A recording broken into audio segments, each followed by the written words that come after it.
appropriate there, but I'm curious.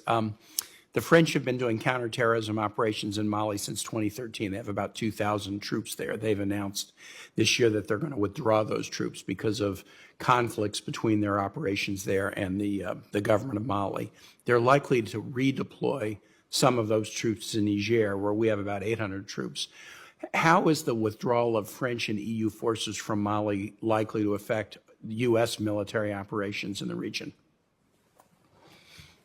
The shift in the French the location and the repositioning is seen both as a challenge, but I think it's also a positive. I think, as we've talked about, we see the spread moving towards the coastal West Africa countries, and we're seeing an opportunity with the French repositioning to really rethink where it is that we might need bolstering of African partners to be able to continue to counter the violent extremist threats.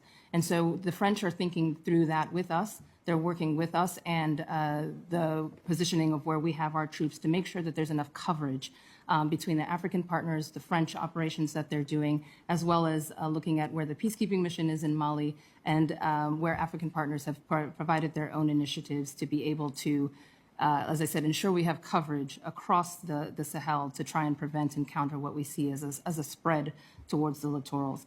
I think our operations and the support that we provide will continue in a way, but it will be spread more widely, I think, across the number of partners who will be doing the work that they do. I don't want to take too long with this answer, but I do think it's important to note that there are other partners besides the French who we've been working with as well in this region, Task Force Takuba, which has had some European allies as well, and they are also thinking about how we can ensure that we have enough coverage to continue to prevent the spread. The second of the three goals you mentioned in terms of the national defense strategy was shoring up partners, and you testified that Niger is sort of the most solid partner in the region. So if we take the U.S. forces, about 800, which is, I think, second highest, only following Djibouti, we take those 800 forces, and if some of the French forces come there too, that can serve both goals 1 and 2 of the three goals that you mentioned. I am interested in the following up on the deadly ambush that happened in Niger in 2017. 4 U.S. Army Green Berets lost their lives.